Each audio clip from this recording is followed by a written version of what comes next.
Hello and welcome to some more Star Citizen. What's coming beyond Alpha 3.17? What can we expect over the next quarter as part of its patch cycle, and then with 3.18? I want to talk about Fleet Week, as well as what we might see with Salvage and the cargo refactor beyond that. Fleet Week is one of the largest events in Star Citizen's calendar, each year typically running from the end of May for around 10 days, with this huge sort of mega event. It's in-game expo run at one of the major landing zones, but it also has a lot more going on than just that. A huge amount of the game's combat and logistic ships are on sale on the RSI website during this period, and is one of the best sort of fundraising periods that they have for the game each year. This mirrors what their expo is doing each day as well. So each day there's another manufacturer, every other day their new manufacturer comes onto the stage at that expo, and you see all their ships there. You can go and visit them, you can go and rent them for free. This sort of helps generate the hype, and people come back every day and check out what's new in the expo hall, check out what's new on the website, and see what sort of deals and ships are available. There's also a free fly event normally, so you can try Star Citizen entirely for free, and you'll get given some ships to try. Everyone will at the same time. So they have all these new players coming into the game, there's loads of people flying around and doing stuff, and they often release a new ship or variant that will go on sale as well. Typically this will be something that is combat or logistics based, and sometimes they release like a concept ship on sale, but also a straight to flyable ship. The UE Navy also flies around all the low orbit stations of the planets in game. So you have the F8 Lightning and the F7A Hornets, and lots of combat ships flying around, as well as Idrises and Javelins with fireworks going off, moving between stations. We even saw the mighty Bengal carrier last year, and it was combat operational too.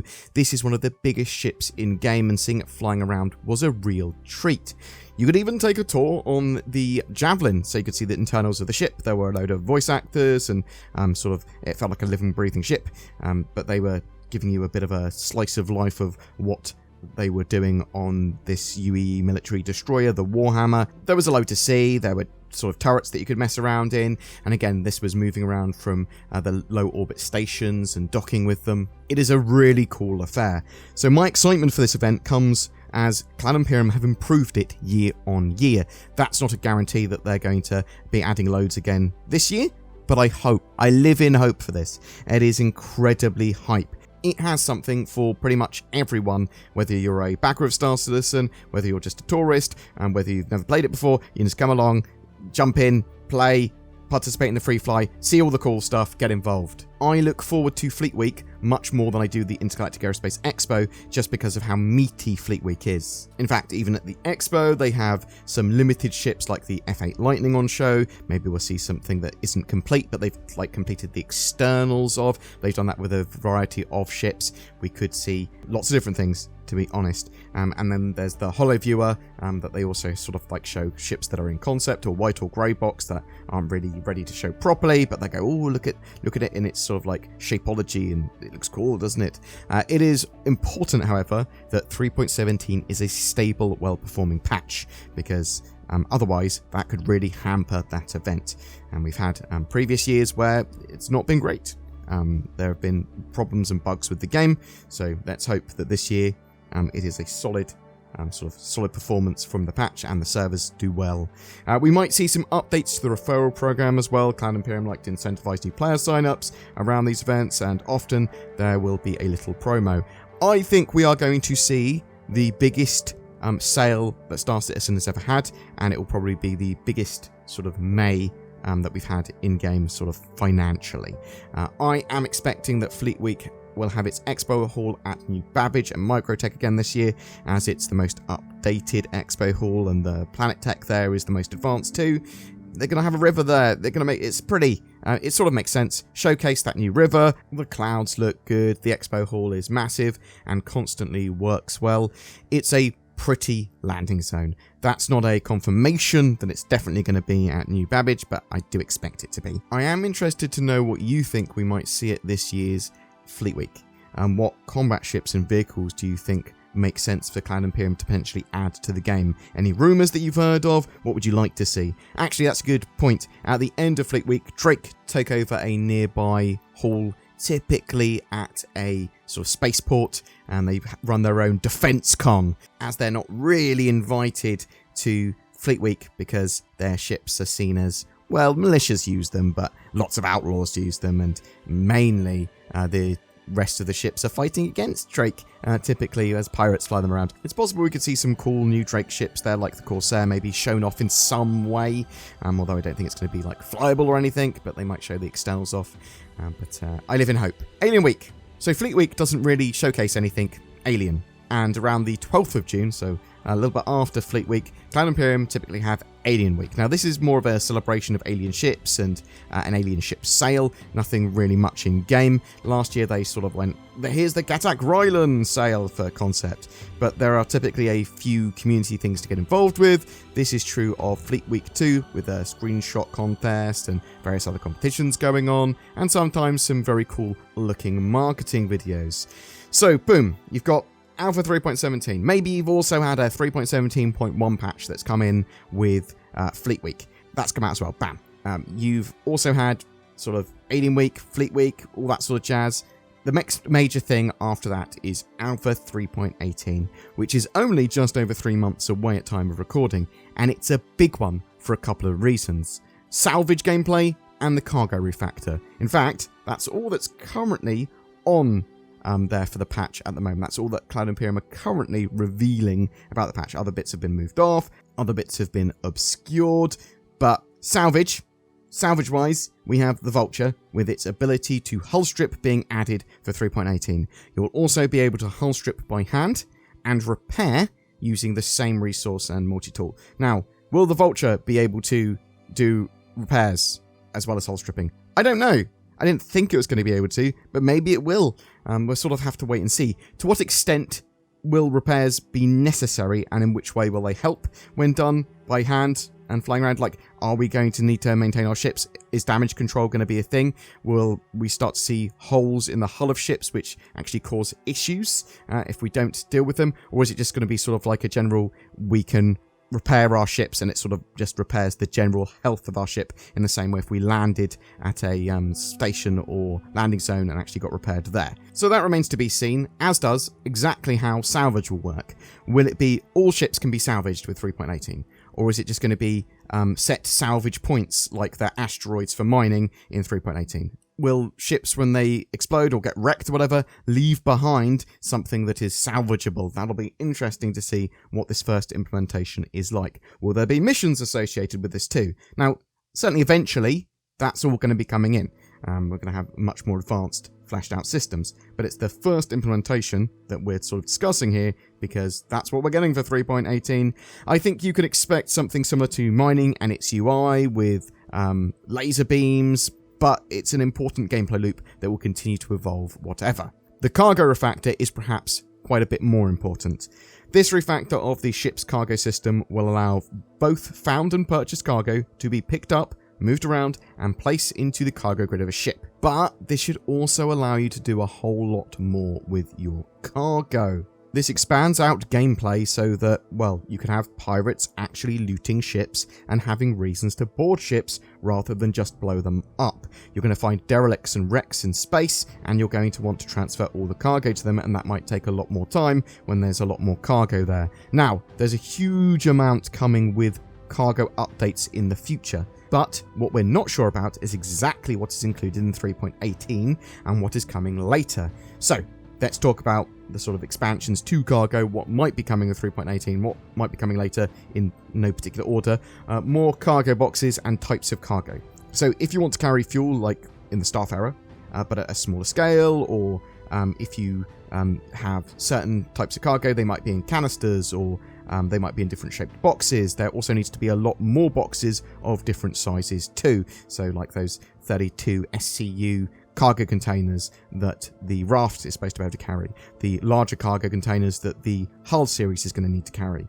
So that's especially for those larger cargo containers. They are essential because they help reduce burdens on servers by having less entities to track and expand out sort of cargo gameplay to have leveraged cargo where you can have just a huge amount that you can haul. It's sort of essential to have the Hull C in game without everything imploding, just because of the amount of cargo it can carry. There's sort of more interactive cargo, or cargo in cargo. So with cargo boxes, Cloud Imperium want you to be able to store different things inside them and then interact with them, take things out, put things in.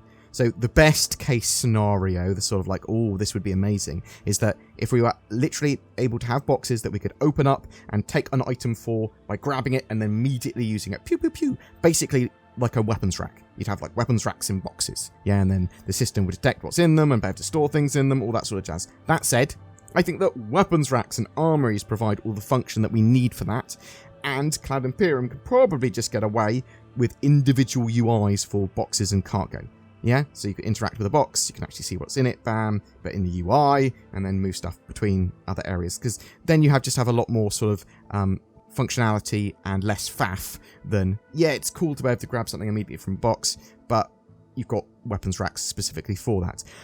I'm interested to know what you think on that, though. What would you prefer? What do you think sensible? Obviously, for 3.18 or just afterwards, I'm expecting less rather than more. A more simple implementation makes a lot more sense.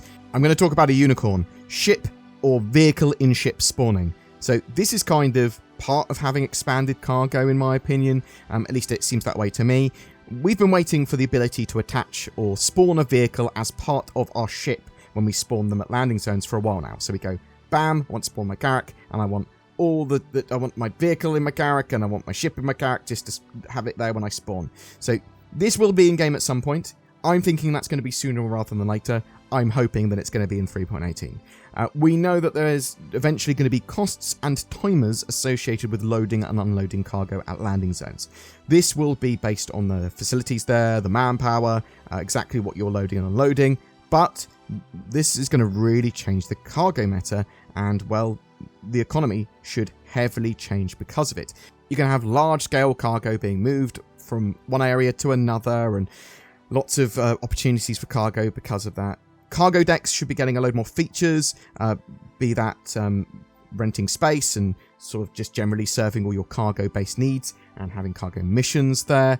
I am expecting to see the Hull C in Alpha 3.18 or 3.19. And Cloud Imperium did also say that they've been working on tractor beams for that ship as well. So I think we might see tractor beams later this year. And I think we might see tractor beams as part of, I was hoping for 3.18, but I do think that's too early. I do think it's going to be like a 3.19 feature. And I obviously mean ship-based large tractor beams, sort of tractor beams that you would use for the Hull C, but you would also use for the Caterpillar and things like that. We've got small-scale tractor beams that we use with our gravity tool, at the moment, but that's by hand. I'm talking much larger scale. Something I suppose connected to all of this as well is persistent hangars. They were supposed to be in Alpha 3.17. Originally they needed to be pushed due to needing some more persistent streaming tech and potentially that cargo refactor. So this will enable you to store things in your hangar, rent additional room, stuff like that. I wouldn't expect anything super customizable to start with, more just like a glorified warehouse and exit point that you can store sort of commodities and stuff in as well. That's what I'm expecting, and I am expecting it maybe with 3.18 persistent hangars, maybe, although it might be pushed out to later in the year. But all of these things will almost certainly require various economy rebalances. We may also see a load more commodities and places that deal with them too. We know that Tony Zorovic wants to have more of the dynamic universe stuff in the game as quickly as possible, with the price of fuel and repair as well as encounters all being dynamically driven. We don't have a timeline for that, but they wanted it in last year, and 3.18, 3.19 looks like the perfect time to me, and to potentially expand that even further. Throughout the next quarter, there's also the possibilities of new events and generally new missions. We know that Cloud Imperium are working on a few events beyond just Fleet Week, Xeno Threat, Junkdown, Ninetales Lockdown, all that sort of jazz, and even if they don't work on new ones or put new ones in, we know that they are improving and expanding on those current ones, but we could see something entirely new too, or some entirely new elements of some of the stuff that we've already had, if you see what I mean. Boom. That's it for your Star Citizen, what to look forward to over the next quarter or so, and beyond 3.17. That 3.17 patch should be going to Eva Carty pretty soon, but what do you think are You excited for Fleet Week? What do you think might be new there and what might be shown? Is it going to be the same old as last year with a couple of new ships, or something extra might be added? What about Alpha 3.18? What else do you think we could see in that patch? Are you excited by the cargo factor? What about Salvage? Cloud Imperium, please no delay Salvage again. But whatever your thoughts, I'd love to hear from you in the comments below. I am French and sophisticated. I am also French and also sophisticated. Let us go on a date. Neither of these people are French or sophisticated. It was me doing a funny voice, as well as showing the horrors of dating online and what happens if you accidentally catfish yourself with 2 of your own accounts. But French people don't talk like that even. No one does. NordVPN can make you appear to be in France, but it doesn't make you French, as I've now found out. It can be used to improve security or give you more accessibility to the internet. I can watch all my favourite shows. Get yourself NordVPN today in the links below and maybe be a better version of yourself. Now that's shilling for you. Every month we have a Star Citizen ship giveaway, and March is no different. We have a Crusader Industries Mercury Star Runner. This multi-crew, multi-role, cargo and data running ship is my favourite ship in the game. It has loads of little smuggling holes. It's got a good amount of armament. It can do a little bit of everything in the game at the moment. To be in for a chance of winning it, just comment on any of my videos made during March. More details in the description below. Please consider liking, subscribing, and potentially even clicking that join button under my videos to help further support the channel. Share the videos around with your friends and family. You'll occasionally get exclusive videos, posts, and polls that help influence the channel, along with emotes and badges to show your support. It really does help. There's also a Patreon and direct donations tool for those inclined. Thanks for watching, and I hope that you have a great March 2022!